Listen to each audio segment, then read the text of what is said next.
Hello students, welcome to the 7th lecture of dispersion. Let's first discuss the homework which were given in last lecture. Example number 28, 29, 31, 32, 33, 35, 36, 37,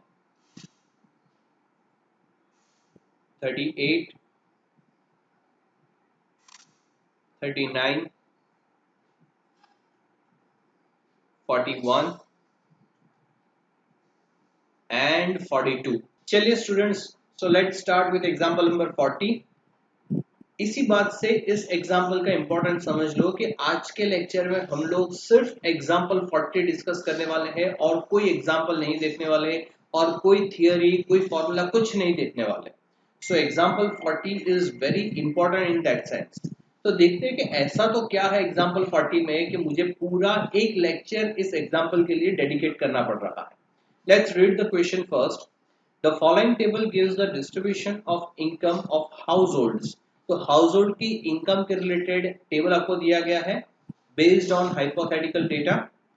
compute a suitable measure of dispersion, याद रखना suitable major बोला है। Also find its relative major, यानी कि इस example में आपको ये नहीं बोला है कि भैया मीन डेविएशन फाइंड करो, रेंज फाइंड करो या स्टैंडर्ड डेविएशन फाइंड करो, ऐसा कुछ नहीं बोला है। इन लोगों ने बोला है सुटेबल मेजर फाइंड करो। अब कौन सा मेजर सुटेबल है वो डिसीजन आपको लेना है and that is the key point in this example. वही एक चीज है जिसको समझाने के लिए मुझे ये पूरा लेक्चर डेडिकेट करना पड़ रहा है। तो अब कैसे फाइंड करें कि सुटेबल मेजर कौन सा है, इसीलिए जो भी हमारे पास अवेलेबल मेजर्स हैं उन सब के फॉर्मूला मैंने यहाँ पे स्क्रीन पे लिख के रखे हुए पहले से, so that we can understand कि कौन सा मेजर सुटेबल रहेगा कौन सा नहीं रहेगा। एक बेसिक चीज ये समझ लो कि अगर किसी चीज को कैलकुलेट करने के लिए हमें कुछ भी एज्यूम करना पड़ रहा है then it is not a suitable measure. यानी कि अगर मान लो कि मुझे कोई एक चीज कैलकुलेट करनी है, से फॉर एग्जांपल मुझे रेंज फाइंड करना है और रेंज फाइंड करने के लिए मेरे पास कोई डेटा अवेलेबल नहीं है और उसकी जगह पे मुझे कुछ एज्यूम करना पड़ रहा है तो फिर वो सुटेबल मेजर नहीं गिना जाएगा। चलिए तो वन बाय वन एक एक मेथड देखते हैं और उस मेथड को वो मेथड सुटेबल है कि नहीं वो देखते हैं। चलो सबसे पहले हम लोग देख रहे हैं रेंज। ठीक है, तो रेंज का जो फॉर्मूला था वो मैंने यहाँ पे लिख दिया है, which is XH minus XL, यानी कि highest observation minus lowest observation.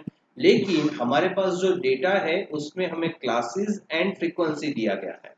So classes and frequency यानी कि कंटिन्यूअस फ्रीक्वेंसी का एग्जांपल है और अगर कंटिन्यूअस फ्रीक्वेंसी है तो उसके लिए XH क्या होगा, the highest value of highest class, यानी कि जो सबसे बड़ा क्लास होगा उसका हाईएस्ट वैल्यू जो होगा that will be your XH। और XL क्या होगा, lowest value of lowest class, lower value of lowest class, lower limit of lowest class.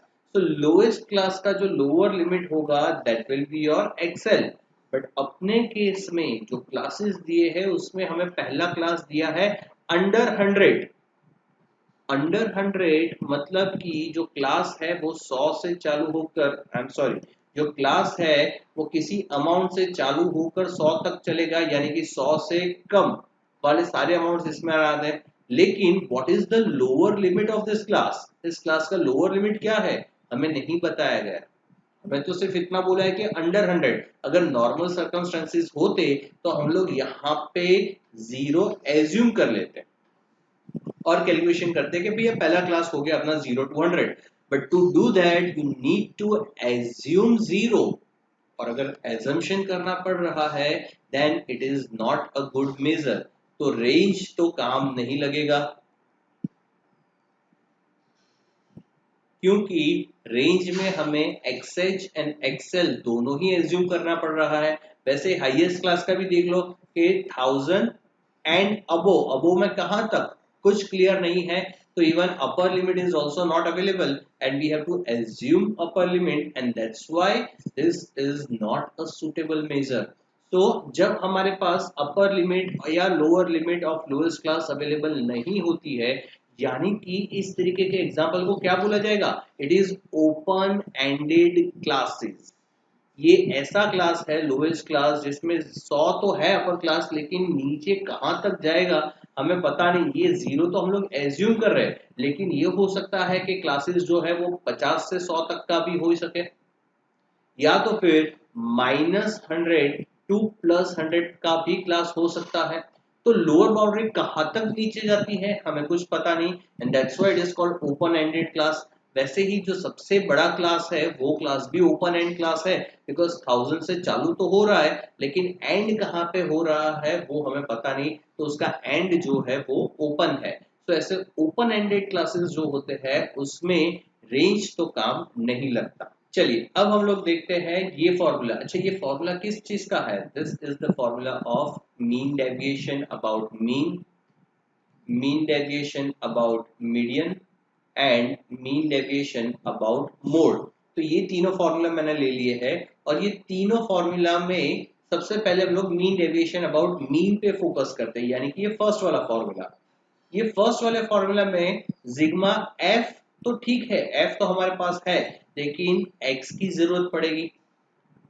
What will be your X if classes are given, then mid values will be your X. Mid value जो होगा वही आपका x आई होगा। याद करो जब classes थे तो उसका मिड वैल्यू फाइंड करके हम लोग कैलकुलेट करते थे। तो वैसे ही ये दूसरा क्लास जो है 100 टू 199, उसका मिड वैल्यू हमें मिल सकता है 149.5। But what will be the mid value of first class? Because class तो बोला है अंडर 100, तो अगर इसका मिड वैल्यू फाइंड करना है तो मान लो कि ये 0 टू 100 है, तो यहाँ पे मिड वैल्यू हम लोग 50 फाइंड कर सकते हैं। But again you have to assume 0, और जहां पे एजम्पशन करना पड़े वो मेथड हमारे लिए काम की नहीं है। तो यहाँ पे x की जरूरत पड़ रही है और x के लिए हमें एज्यूम करना पड़ रहा है, तो मीन डेविएशन अबाउट मीन तो हमें काम नहीं लगेगा। वैसे ही मीन डेविएशन अबाउट मीडियन भी काम नहीं लगेगा, क्योंकि वहां पे भी हमें xi चाहिए, and mean deviation about mode भी काम नहीं लगेगा, बिकॉज वहां पे भी हमें xi चाहिए। तो बेसिकली मीन डेविएशन का कोई भी फॉर्मूला यहाँ पे काम नहीं लगेगा, तो सुटेबल मेजर वाली कैटेगरी में मीन डेविएशन भी नहीं आएगा। अब नेक्स्ट देखते हैं स्टैंडर्ड डेविएशन। स्टैंडर्ड डेविएशन के फॉर्मूला में भी x चाहिए, और इसीलिए ये पहला फॉर्मूला तो अप्लाई नहीं हो सकता। सेकंड फॉर्मूला में भी fi के साथ xi को मल्टीप्लाई करना है और यहाँ पे xi का स्क्वायर करना है। So basically you need xi, और इसीलिए सेकंड फॉर्मूला भी एप्लीकेबल नहीं है। थर्ड फॉर्मूला देखते हैं स्टैंडर्ड डेविएशन का। थर्ड फॉर्मूला में xi नहीं है, लेकिन थर्ड फॉर्मूला में di तो है, और di कैसे फाइंड किया जाता है, di equals to xi minus a upon c। तो यहाँ पे di फाइंड करने के लिए xi तो चाहिए ही होगा। तो थर्ड फॉर्मूला में भी भले ही इनडायरेक्टली बट xi की जरूरत तो है, और जहां पे xi आता है वहां पे बिना एजम्पशन के तो कैलकुलेशन हो ही नहीं सकता इस एग्जांपल में, और इसीलिए standard deviation is also not a suitable measure. तो स्टैंडर्ड डेविएशन भी अब हमारे पास ऑप्शन में नहीं रहा है। लास्ट ऑप्शन हमारे पास है क्वार्टाइल डेविएशन। चलिए क्वार्टाइल डेविएशन का फॉर्मूला देखते हैं, it is q3 minus q1 upon 2। हाँ, यहाँ पे कोई चीज ऐसा लग नहीं रहा कि किसी चीज को एज्यूम करना पड़े, तो ये तो कैलकुलेट किया जा सकता है। Coefficient of quartile deviation again q3 minus q1 upon q3 plus q1, तो यहाँ पे भी लग नहीं रहा कि हमें कुछ एज्यूम करना पड़े, तो ये भी चल जाएगा। अब Q3 एंड Q1 फाइंड करने में एजम्पशन करना पड़ रहा है कि नहीं करना पड़ रहा, वो भी तो देख लेते हैं। तो ये मैंने Qj का फॉर्मूला लिखा हुआ है, जहाँ पे j की जगह पे 1 या 3 हम लोग लिख सकते हैं। तो लेट्स अज्यूम कि j है उसकी जगह पे हमने लिख दिया 1। Suppose we are calculating the formula of Q1, तो Q1 equals to L, L यानी कि lower boundary of quartile class. तो क्वार्टाइल क्लास कैसे फाइंड करते थे, तो उसमें सबसे पहले हम लोग jn/4 फाइंड करते थे। jn/4 का जो वैल्यू आता था उसको हम लोग CA5 में फाइंड करते थे। मतलब कि मान लो कि jn/4 का वैल्यू, अच्छा ये 100 है, your n is 100, so 100/4 will give you 25, jn/4 will be 25। तो CA5 फाइंड करेंगे और CA5 में 25 जहां पे होगा, सपोज यहाँ पे आ रहा है 25, तो 25 के लिए हमें इस क्लास की जरूरत पड़ेगी। इस क्लास में ये 300 होगा, दैट विल बी और L। CA5 जो होगा वो उसके ऊपर वाला, तो जो CA5 बनेगा वो CA5। तो यहाँ पे भी एजम्पशन, हम लोग अभी यही देख रहे हैं कि एजम्पशन की जरूरत है कि नहीं, तो इतना तो एजम्पशन की जरूरत तो नहीं पड़ रही अभी तक। FI तो भैया ये जो 14.8 है उसी को हम लोग ले लेंगे, तो 14.8 will become your FI and C is the class length। तो दो consecutive classes की लोअर बाउंड्री कंपेयर कर ले तो 100 आपका क्लास लेंथ हो जाता है। मतलब कि क्वार्टाइल फाइंड करने के लिए आपको कहीं पे भी कुछ भी एज्यूम करने की जरूरत नहीं पड़ रही, और इसीलिए सुटेबल मेजर जो है वो क्वार्टाइल होगा। मतलब कि when they are asking you to suitable measure of dispersion and its coefficient, so you have to calculate quartile deviation and coefficient of quartile deviation। तो ये क्लियर हो रहा है कि जब भी ओपन एंड क्लासेस दिए हो तो सबसे अच्छा suitable measure is quartile deviation and its coefficient. तो ये याद रखना, इसके ऊपर एमसीक्यू से लेकर 10 मार्क के क्वेश्चन तक क्वेश्चन आ सकता है इस कंसेप्ट पे। चलिए तो एग्जांपल कैलकुलेट करते हैं अब हम। ओके तो ये एग्जांपल में कुछ चीजें हैं जो आप लोगों को आती है already, so I am not recalculating those things, और इसीलिए मैंने यहाँ पे CA5 का कैलकुलेशन भी ऑलरेडी कर लिया है। आगे कैलकुलेट करते हैं फॉर Q1। ये जो कैलकुलेशन होगा this is for Q1 and this will be for Q3। तो पहले हमें Q1 Q3 फाइंड करना है, तभी जाके हम लोग quartile deviation and coefficient of quartile deviation find कर सकते हैं। ठीक है, तो पहले Q1 फाइंड करते हैं। Q1 के लिए फॉर्मूला है JN/4 where J is 1, so basically your N is 100, so 100/4 equals to 25 is your JN/4। Second step में हम लोग क्लास डिसाइड करते थे, so 25 CA5 में देखेंगे 25 कहाँ पे है, तो 25 तो नहीं है बट जस्ट ग्रेटर देन 25 वाला नंबर है 31, तो उसके सामने जो क्लास है that will be your quartile class. So class is 200 to 299।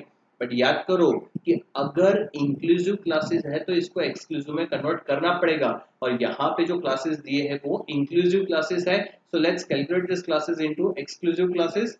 So exclusive classes बनेंगे 199.5 टू 299.5।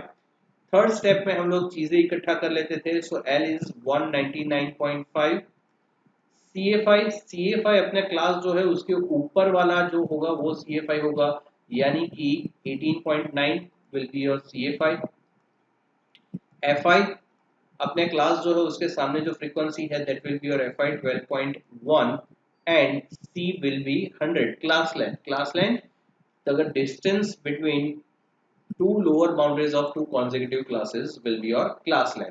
तो ये चीजें कैलकुलेट हो गई। अब क्वार्टाइल 1 कैलकुलेट कर लेते हैं। यहाँ पे मैंने पूरा फॉर्मूला लिख के रखा हुआ है। L is 199.5 प्लस 1 n/4 हमने ऑलरेडी कैलकुलेट किया है 25 minus CA5 is 18.9 upon frequency 12.1 into 100।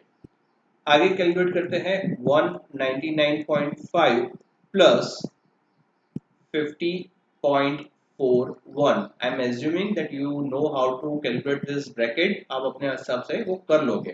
So your final answer of Q1 will be 249.91 and because it is income so we'll write rupees। Now let's calculate Q3। Q3 के लिए सबसे पहले हमें calculate करना पड़ेगा 3n/4। So 3 and n/4 is 25 which is 75। CA5 में find करेंगे 75 कहाँ पे है, तो 75 तो नहीं है बट जस्ट ग्रेटर देन 75 वाला नंबर है 76.6। तो हमारा क्लास जो बनेगा वो होगा 500 to 599। So class equals to 500 to 599 और इसको इंक्लूसिव से एक्सक्लूसिव में कन्वर्ट करेंगे, so it will become 499.5 to 599.5। इसके ऊपर से लोअर बाउंड्री हमें मिलेगा 499.5। CA5 will be of previous class which is 61.7 Fi 14.9 and C is 100। अब ये सारी इंफॉर्मेशन हम लोग फॉर्मूला में रख देते हैं क्वार्टाइल 3 के। सो L इज 499.5 प्लस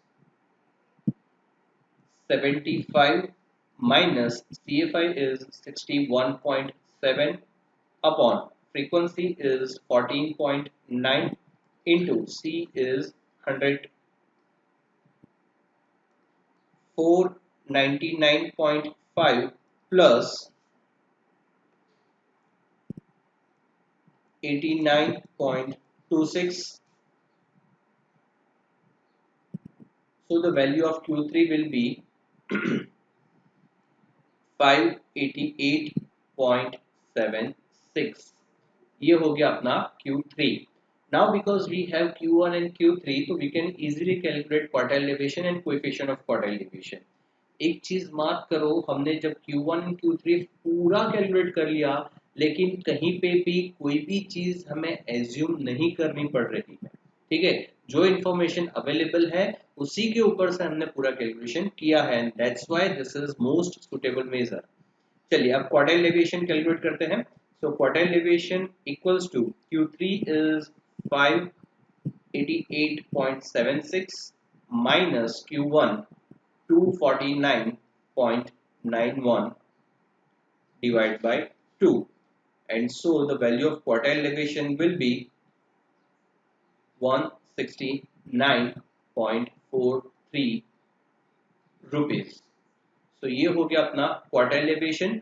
अब फाइंड करते हैं coefficient of quartile deviation which is equal to 588.76 minus 249.91 upon 588.76 plus 249.91, and the final answer will be 0.40.